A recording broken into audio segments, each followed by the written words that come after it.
My name is Michael Flores from Selco. I do tech support for the libraries, including Winona. And this is the second session for June of Winona Digital Literacy. And today we're going to talk about passwords.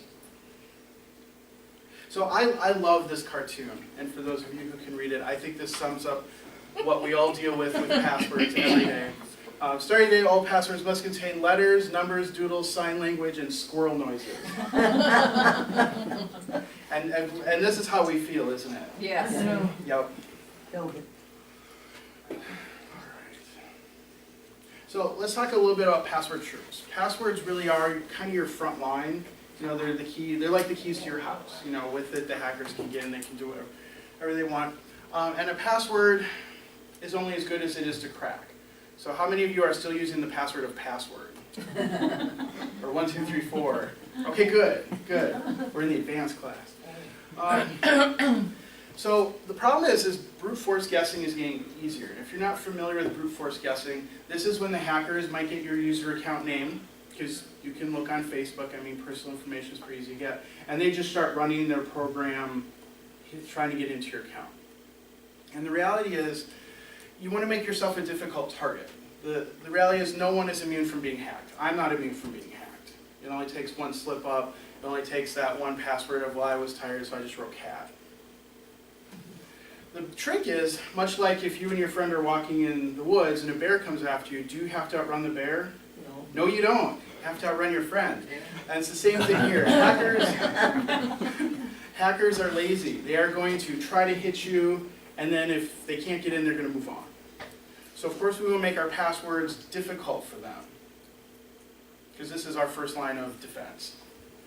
And password policies aren't always the answer. A lot of times, you know, again, we're going to go back to the squirrel noise. A lot of times the websites say you need to have X amount of characters, you need to have X amount of symbols. Honestly, the ones that have policies for I'm going to talk about how I do passwords, they're my weakest, because I have to follow their policy. I like to make mine really, really complicated. Come on. And so, And do you have a book or you write them in? we'll get to that. So again, as I said earlier, the trick here is learn some stuff and make yourself a difficult target. And if you were here on Monday, you're going to hear me repeat a few things too. So the first one is, typically we like to use phrases or words we're familiar with. The name of our dog, the name of our kid, maybe some birthdays mixed in. Those are all good, but those are also personal information that can be figured out. Depending on your Facebook settings or whatnot, someone, if they have your email account, can Google you on the internet, and they might actually get some of that information. So, but it's good to kind of mix it up, use symbols, use numbers. Passphrases are a really great way to go. For example here, you know, I wrote out the lion sleeps tonight, and again, not easy to remember, but if you mess it up and you add in pound and change the cases and add in some numbers, this still says the lion sleeps tonight. Just in a very complicated way. And that's what a passphrase is. How many of you guys use passphrases or something? You do? I know. Cool. I use words and Numbers, then numbers. capitals. And capitals. And usually stick a pound sign or something else in there. And So using... we should be using more of those? Yep, make them more complicated. So like this one, you'll see where I said sleep, I'm using a 5 and 7S, using a 3 for the second E, using an exclamation for the I, just to mix it up, making it harder for their programs to decrypt it. Okay, so this is a good way to go, but again, you're going to have to remember all this, because the other thing is you want to keep your passwords different. And this is where I talk about the domino effect. How many of you guys like to use the same password for everything because it's easy? It's okay, I used to too. It's all right. The problem with this is if they get one, because like, if you're like, well, how I used to do it or how my wife used to do it, you'd use the same email and password for everything because it was easy. And then when you went to Amazon, they asked you to create an account. You're like, oh, I'll just do the same one. I don't have to remember it. The problem is when you do that, they get one, they get them all. It creates a domino effect.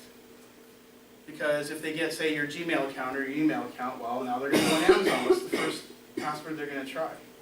The one they know. So you want to do, so you kind of want to avoid that. You want to kind of have unique passwords. You also want to have possibly unique user IDs. You know, this is where you can create, like I have a couple different email accounts, especially if I know someone who's going to spam me, like the ones you were getting. I give them a kind of a spam email. I call it a spam email account, but it's an email account that I don't really use. I just use it if I know they're going to spam me, but I want the free thing they're giving me. I do that, So right? you- I have Yeah, an account that, I have Facebook and people I don't really care, you can use this account. You know?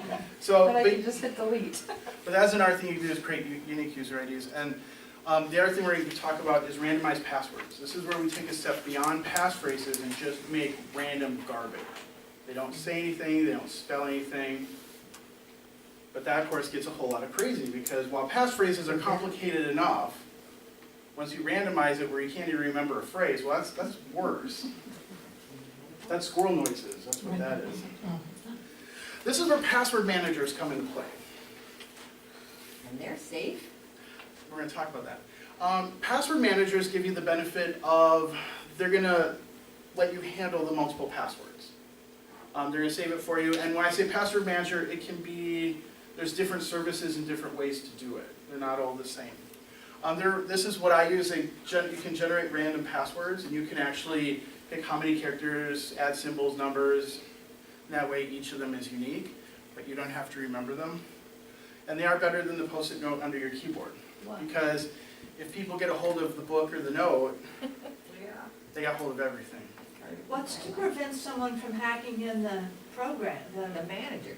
Yep, Yeah. we're gonna talk about that, because Okay. it varies based on which one you use. So, as you brought up, let's talk about some password managers. This is my favorite. This is LastPass, and LastPass is exactly what you're afraid of. It's cloud-based, which means it is in the cloud, it's not saved locally, it is accessible on all your devices. Now, LastPass does a really good job of monitoring that, and whether it's your book or whatever, there is a little bit of trust that has to go somewhere. But what's nice with LastPass is they actually give you a lot of security. It is encrypted, and like I said on Monday, they also allow you two-factor authentication, so people can't just get into your account. This one's actually been one of the best trusted ones. They've been really good at a lot of the attempted breaches and stuff. But this one makes it easy, accessible on all devices. What's really nice with this on your computer is it installs in your browser as a plugin. And you know, how many of you like sign in your password in your browser, ask, do you want me to save this? Every time. The benefit of LastPass is LastPass already has all your passwords and it will fill them out for you as you go to the websites. So you can create the long random ones. But unlike your browser that's going to save them locally on your computer, if you were to get hit with a virus or malware, where do you think the virus or malware is going to look? It's going to look in the browser.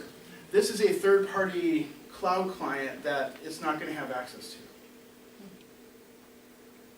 So you do get a little security there. It is free. When I say 12 bucks, that's for premium. You get some more features if you pay 12 bucks a year. But it is free. And you can use it in your browser. If you want to use it across all your devices and some of the mobile stuff, that's when you have to start to pay. What's really nice with this is it also does security alerts. It is going to monitor your accounts and stuff, and if one of your accounts does show up on one of the public boards, it will alert you. And it also has this really cool tool where you can do a security check and it'll scan through your accounts and passwords and tell you which ones probably should be updated. The other nice feature about this that I like is it allows emergency access. And what that means is, like, my wife and I both have a LastPass account. And I've given her emergency access. And the way that works is she can request from LastPass access to my account, and I have a week to deny it. And if I don't deny it, then she gets full access to my LastPass. And the reason why this is beneficial is if something were to happen to me, if I were to die or something like that, my wife can get to this information. So all my bank accounts, all my social media accounts, my Amazon account, that stuff isn't lost. My wife can get access to that. She can go through and close those accounts. So that's really nice. And also really, this works really well for my mom. Because LastPass also allows you to share You can create shared folders in LastPass. And so I actually set my mom up on LastPass, and I put all her passwords in a shared folder that I have access to, because while she uses this on her laptop because it fills things out for her, on her iPad or her Roku or some other device she does not. And my mom doesn't open the app, what does my mom do? She calls me. What's my iTunes password? Well, let me get that for you, Mom. And I go there. So it gives you some really nice features in that. Yes, much like a lot of places, data breach is a concern, but LastPass is actually very upfront and forthcoming with that. And they do run a very strong encryption. And in addition to that, I also use two-factor authentication. So they've actually been really good. Now, taking this step What further. is two-factor? We talked about it on Monday, and I'll talk a little bit about it more coming up. That's when you have to have your username, your password, and you have to have your cell phone to log in. To get them. Yep. Yeah. If So- you don't have a cell phone, can you log in? You need a smartphone. Oh, so, I don't. So that might be something you'd have to eventually look into. Another one, I spelled it wrong, but another one, if you're paranoid about being in the cloud, is KeyPass. Now, KeyPass is a local program that does not talk to the internet. It is a local program only on your computer. It is in a database that is encrypted, which means other programs like viruses and stuff are not going to be able to get to it.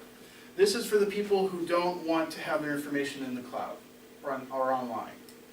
This runs on your computer. The downside is if something happens to your computer, and if you didn't back this up, shucks, It's gone. it's gone. But again, it creates a database that you can back up. That's not such a hard thing.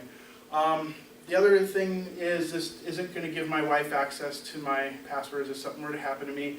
It's not going to be accessible on all my devices, which means I'm going to have to open it all the time and copy and paste, and so there's an ease of use factor there.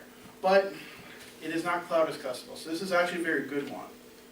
If you didn't want your passwords or anything online or have other people access to them. Okay? And even if you did back this up to a cloud service, the database itself is encrypted by itself, so they're not going to be able to open it. All right. A couple other cool password managers that are very similar to LastPass are 1Password, Dashlane. But another one I wanted to talk about is even if you didn't want to do LastPass or a cloud one, there are a lot of mobile apps that, again, much like KeyPass, stay on your phone, which is probably where you're going to use them more. And you'll be able to store your passwords in there, and they will back up like to iTunes or whatever, like your other apps.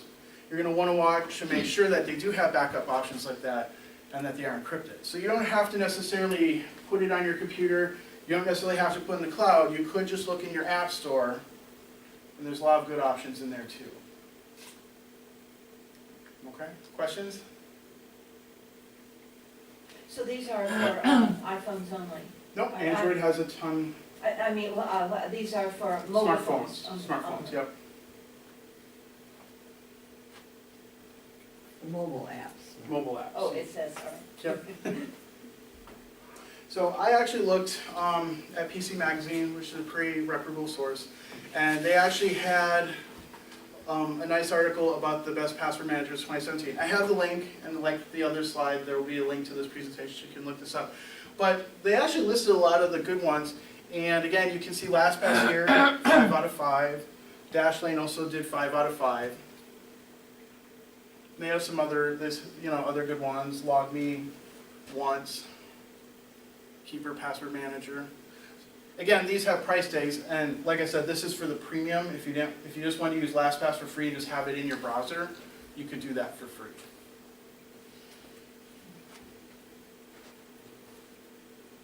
Okay.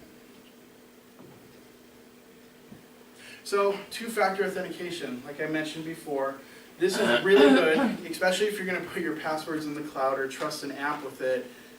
You're going to want two-factor authentication because, again, if the hackers, like with LastPass, they get my username and password and they got in, much like if it was a book in my house, they've got the keys to the kingdom. It's kind of a same thing. At least, but with two-factor authentication, that book is locked in a trunk. They're going to need another piece of information like the key to the trunk. And that's where the mobile device comes in handy, because that way they know it's you before they let them in. Like I showed you guys on Monday, what's nice with two-factor authentication, it changes constantly. I use the Google Authenticator, and there's my LastPass code. It's good for 1 second and 30. So if you know my username and password, you've got 27 seconds if you have this number to log in, and you get everything. So that's what's nice with two-factor. Except if you're old, by the time you figure it all out, it's gone. Well, That's when you do Snapchat. you do that. What's nice with it on the phone though is it has a nice copy feature. So you don't actually have to know the number if you're going between apps on your phone. And a lot of times, if I know I'm gonna have to log in, I open this up before I even log into my account. So I've got the numbers right there. And there are only 6 numbers. It's not super huge. If you hit copy, does it go right away? Just, I mean, you don't have to go back and log those numbers in then? no, you have to go to the app and then hit paste. Okay, oh, okay. And LastPass isn't the only one. A lot of other accounts that I keep kind of what I consider important information, I have two-factor authenticated, like my Gmail, my Google, Evernote, iTunes.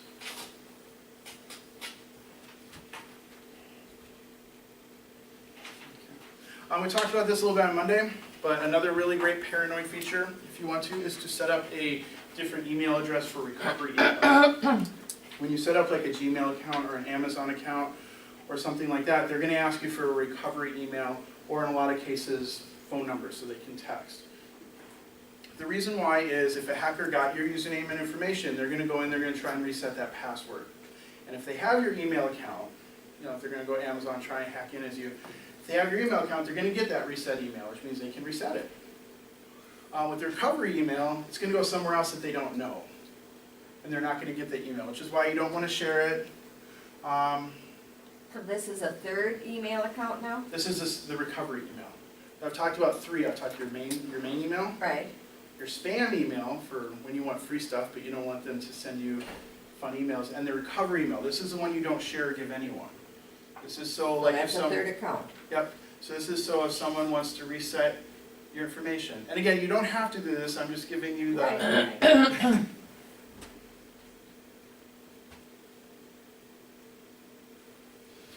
The other thing a lot of places have is security questions. And the problem with security questions as the social media age has taken over is that information of your mother's maiden name isn't as private as it used to be. Is it? No. No. It's a quick Google of your name and they can find out your maiden name, your mother's maiden name. In fact, I think you guys even have Ancestry at the library. So if you want to know even more information, the library will help provide you the information to log into your friend's account. No, I'm just kidding. Sort of. But that information is that accessible with Facebook and Twitter and social media that you can get a lot of those basic ones. So that's why you see a lot of it when you fill out accounts, a lot of those questions are getting a lot more convoluted. They're not just your mother's maiden name anymore. Right. They're like, what city did you go to school in? What's the color of your first car? Yep, what's the color of your first car is a good one. Things that you're not going to necessarily find online. One thing I like to do, because I like to be the super crazy paranoid internet guy, I like to randomize my security answers. And I put them in LastPass because LastPass has a notes field. And so when I fill out these accounts, I don't even answer with my information. Like I think when I set up my Amazon account, you're gonna get, or I think it's Amazon, it's one of them. It asks, what school did you go to? And I put Castle Grayskull, because I loved He-Man as a kid. It's like, make them fun, make them really, just make sure to document them in a place. Of course, I use LastPass because the other reason is, if I were to die, now my wife has all my security questions, so that way if she has to get in, she can. Is that the premium one that has notes? That's the premium. Well, no, you'll get notes with the free one. Oh, okay. The shared access for the emergency, I think, is part of the premium. Okay. And again, like I said, document answers securely. For those of you who have books of passwords, that's going to be the place to go. You might want to, if you really, really, really want to do paper books, which I don't encourage because that's easy to go, at least do a different book. 2 books, 2 books. 3 email accounts. Supposed to get easier. Well, trust me, if you look at one of the password managers like LastPass or something, it can take a lot of the pressure off. What I like about LastPass is, LastPass has a password generator in it, so I can actually tell it how many characters and what garbage I want it just makes one up. So when I go to a site and they're like, make a password, I don't have to stress anymore. I don't have to sit there and think, what did I use last time? What iteration of the Lion Sleeps Tonight am I on now? I don't have to think about it. I just say, let's go 30 characters today and just garbage. There you go. And I don't have to think about it, because when I have LastPass, and I can show you guys when we're done with the presentation, I go to it and it just fills it in for me, and I can log in, or I can go in the app and just copy paste. It fills it in. If you're Yep, and when you're in the browser, like in Chrome or something, there's a plugin you can install for LastPass, and as you go, like Amazon, it will fill it in for you. Now I have to be No, it's careful. a plugin. Oh, it's like it's a little program you can install in the browser. The program you use to get online. So at LastPass will sit in your browser, and it will watch, and then when you go to a site that it knows, it'll fill it in for you. I have to be careful though, because like I said, I shared my mom's information with me, so I have to be very careful when I go to Facebook whether I want to be my mom or me. I don't want to be my mom.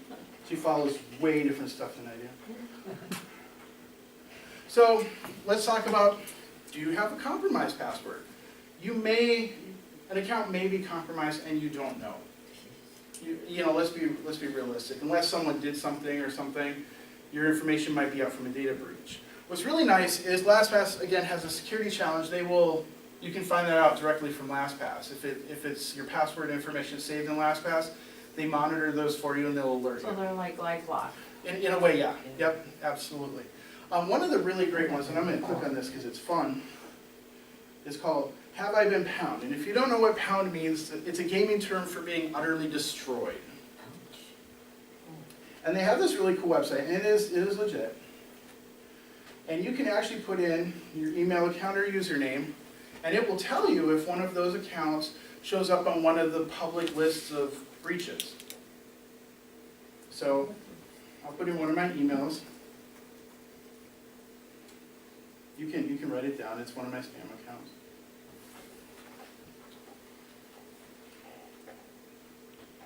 And good news, that one hasn't been pound.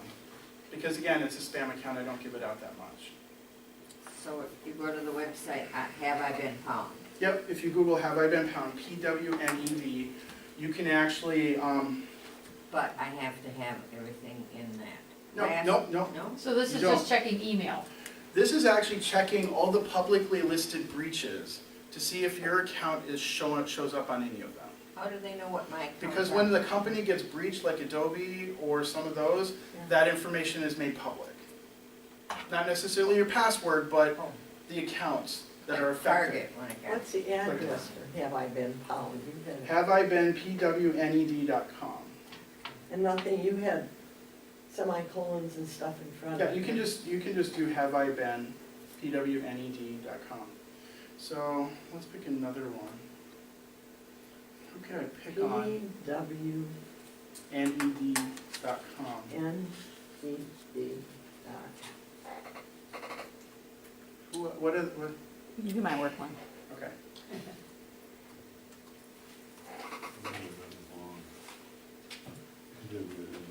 Oh no! Oh, Your account was hacked. What's really nice with the website is we put in Linda's email, and it shows us which ones she showed up. She showed up in Adobe in 2013, and it tells you the whole thing right here. 153 million Adobe accounts were breached. And what's really nice is it gives you a date here. Yeah. So even though her account shows up on the list, that it was part of the breach, as long as Linda has changed her password since October 2013, she's okay. So when you go through this and you put in your information, because again, totally free, you don't have to do anything, just go to the website. If your name shows up, don't freak out, it probably will. Just look at which one it was, look at the date, and if you have changed the password, good for you. If you haven't, do it. That's the right answer. Adobe, okay, that was the account that was breached. Yep, that was her account that was So breached. she has to make sure she's changed that. Yes, which I'm pretty sure she's done it since October 2013.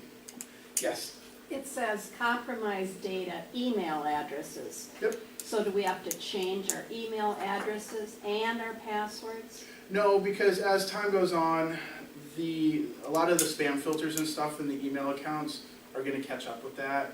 I wouldn't worry too much about the email address. Just the Adobe. It'll end up in your spam. It'll end up in your spam or the email servers will start blocking them completely. It's really the password, because it's the email and password combination. You want to change your password. You don't necessarily have to change your email. Now, if you want to be super paranoid, there's nothing stopping you from doing that. It's not necessarily a bad thing to do. But I wouldn't, in this thing, I wouldn't worry too much. I would just change the password. Okay? Did that answer your question? Mm-hmm, thank you.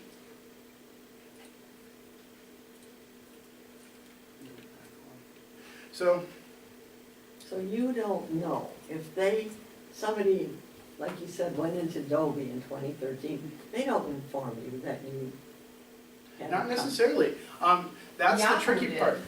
Exactly, it depends on the company. It depends on the company.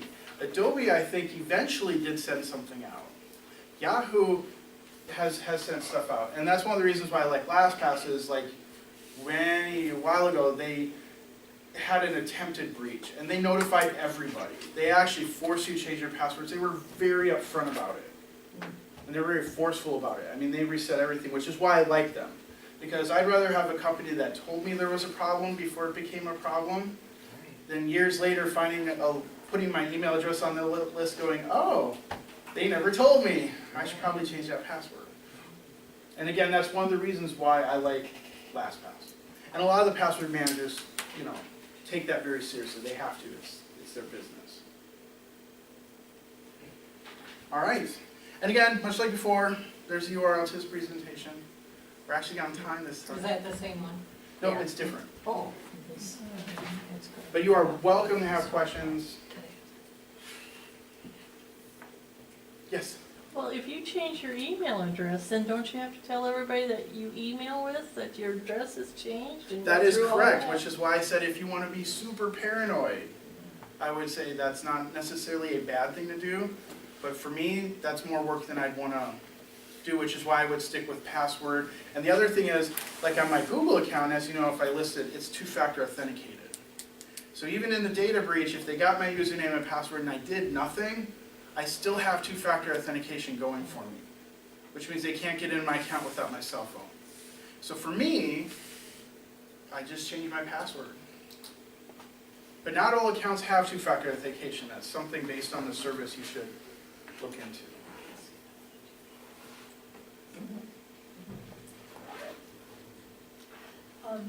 Yes? I missed what you said about have you been pawned or whatever. Do you have to be on LastPass Nope. to access that? So you could just do it, You can do it. It's just a website. Like I said, LastPass is listed here because they will notify you as a premium member. They automatically monitor this stuff for you and they'll notify you if it happens. If you just want to find out for yourself and you don't have LastPass, totally free website. Okay. Do it whenever you want. Do it now. Do it later. It'll tell you. And again, if it'll show you again the dates and what account. And again, if you haven't changed your password since then, probably should. Other questions? So do the, Mhm. I can't think of the word, the security, like if you have a security thing, I'll just use Norton because that's the one Yep. that's coming to mind. Do they do kind of like what this is doing, or are they doing something completely different? It depends on your antivirus service. Some of them I know are trying to incorporate password managers and stuff. I have a very love-hate relationship with antivirus. So personally, I don't like to put all my eggs in one basket. So for me, I would look for like a different password manager. But some of them do offer that, and you could use them. But again, I kind So of they, like the one I have, it'll tell you scan your device or Yep, that's scanning for viruses and stuff. That's Oh, not okay. necessarily watching your accounts for Okay. password hijacking. Got it. Yep, that's looking on your computer, see if you have a virus or See if it's something like- naughty. It's not gonna look at any of your accounts. But what's nice is LastPass does have that, or you can go here and see if you have some that have been hacked. Again, there are other sites that have information like this. I'd be a little sketchy about Googling some of them because they may be nefarious in their own way. So, Mhm. okay, that's something I need to hear things twice Yeah, to get no, it. that's cool. So say you're gonna do LastPass. Yep. Then you go and sign up and everything. Do you need a password to get into that, or how Yes. does that work? Yes, you do. Okay. Of course you do. Of course So you do. you're not gonna ever be free of passwords? No, no. But what's nice with LastPass is you can get down, like for me, there's some accounts I don't want to relinquish that kind of control over. But instead of having the plethora of accounts that I have, I only have about 3 or 4 of them that I actually know. Okay. LastPass being one of them. So instead of having to know 20 bajillion accounts, I only have to know 3 or 4.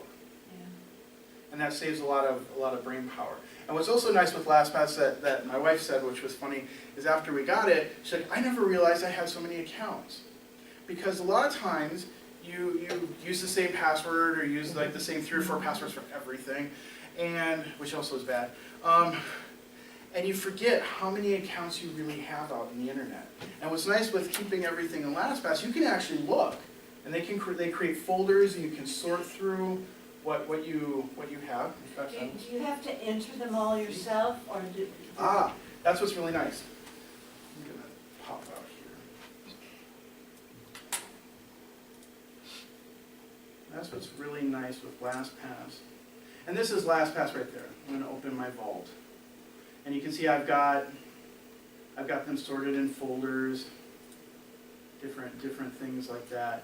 But again, it's got a multitude. You can see there's my wife and my mom's associated passwords.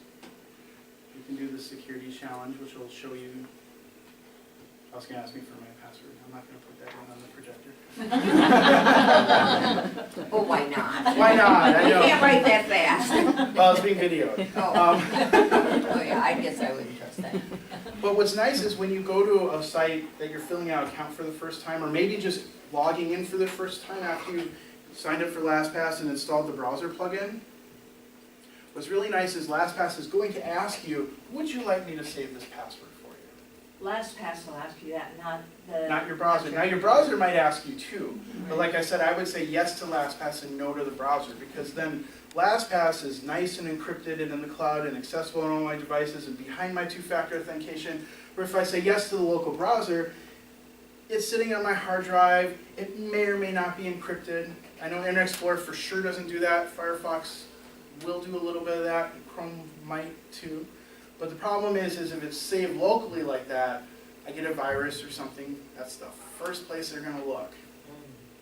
So the answer is nope. No. Never. No to the browser, yes to LastPass. And again, there's other services and stuff that do that too, so. Other questions? Cool, we actually got closer on time. Is this like HTTP? Is that supposed to mean that it's a secured site or something? You brought up an excellent question we talked about Monday. Because I got hacked at the library. When it says, every Or website, whatever. every website usually says HTTP, okay? That just means it's a web address. And when it's just HTTP, it means that traffic's not encrypted. This means like you're just surfing a website. Some websites that you log in and whatnot may or may not have it. When it says S, if people are here on Monday, S stands for? Security. So S stands for this traffic is encrypted. Between the server and the computer, that web traffic is actually encrypted. So if someone did try to sniff it out or look at it on network, it's going to be protected. Where if it doesn't have the S, it's open. So be careful what you log in and what forms you fill out when it's just HTTP. Look for that S. But I can tell you, as from Selco and as sort of a representative of Winona Public Library, both the library website has an S and the online catalog has an S. Well, I was doing email and they have that E and I always use that E to get into it. And then for something, it Oh. said something and I went to the library and she went and got me into Chrome because it's a more secure site, Yes. she said. Yep, and that's something we talked about Monday too. And we're gonna talk about that more on next Monday when we talk about malware and viruses about different browsers. Hello? Cool. Other questions? Good. Well, hopefully this is helpful. Even if you start randomizing passwords and using different ones, or add in some symbols, that's good too. So like, Mhm. I know it's kinda dumb, when you sign in, you know, when you bring it up and you enter your password, should that be more garbled too? On, what do you mean by signing in? When you boot up the computer Oh, and yep. that says enter your password. As this is a work computer, that one is, I use more of a, this is one of the ones I know, obviously. Right, And but I I'm lazy. mean, is that, It's a passpרד. So But you so should having something there better than having nothing there? Yes. How can you not have anything there? Well, You don't when, have to. when you get a home computer, a lot of times you could set it up without a No password. Huh? And then any person Anybody goes, that in fact, I have a steals it. funny story, a funny news story about that. Someone, you know, if you leave your computer unlocked or open or no password, anyone who goes up to it can get into it. And one of the funny stories was, there was a bank robber who broke into a bank one night. This was on the news a few months ago. One of the bank workers had left their computer wide open. And the cops caught the bank robber because he was stupid enough to tweet, to open Twitter on this bank computer and tweet from the location. So they were able to track the IP address, and they saw his Twitter account, because he logged into his own Twitter account. Jeez. It's like the guy signing the banknote when he says, give me all your money. Yep, it is. I thought that was funny, it's like, so close. Alrighty. So yes, passwords on your home computer are good too. Because the reality is, like if you have a laptop or desktop, someone breaks in your house and steals it, much like being safe online, you want to make it hard for them. You don't want to make it easy for them. Again, the trick is to be a difficult target. I had to have my computer looked at and I had to give the man my password to Yep. get into it. I got home, I changed it. Smart. Oh, I want him to know. Yup. He might have, We have 3 people sharing our computers, so. And it isn't much that they're gonna steal off mine. Well, in that environment, you could do a couple of things. Pictures and. You can actually create an account for each right, person, right. so their data is a little more filtered out. That's probably what I'd recommend. Or you could at least make a password that you share with the 3 of them. Just so, you know, it's one of those things you don't want to leave it necessarily up and running all the time, especially when you're not home, because someone does break in, they're gonna get it. You want to make it hard for them. Unless you want to hope you're like the bank where the guy's stupid enough to tweet or do something. I know they'd be very disappointed if they took mine. You don't do any banking or anything? Oh, God, no. No? Are you kidding me? We She go has a actually to the bank. She has a husband that wants a check in his hand before he goes to the bank. You don't put I any. get my check too yet. They still do that, they don't. Put it in No, direct deposit. everybody's direct deposit. There's just a few of us idiots that want a check in our hand to go to the bank. You said that you didn't put all of your accounts on this last pass, that you had 3 or 4 that you did No, want I will say that they are in LastPass, but there's 3 or 4 that I haven't randomized that I know. There's like 3 or with password. Yep, the Okay. accounts are still listed in LastPass, Okay, but they're passwords that are not randomized. They're Okay. passwords that are kind of like the Lion Sleeps Tonight, where I actually know, I mentally know is. Most of my passwords are 20, 30 characters of jumbled stuff. Yeah. okay. The longer it is, the harder it is to crack. Exactly, and the more complicated you make it with numbers and symbols and capital, the harder it is for them, for their tools to get into it. And because hackers are lazy, much like the bear in the woods, you want to make it hard for them so they give up and they move on to your friend. And hopefully your friend attends the session, because then they We'll find another friend. That's right, we'll find another friend. All right, well, thank you guys.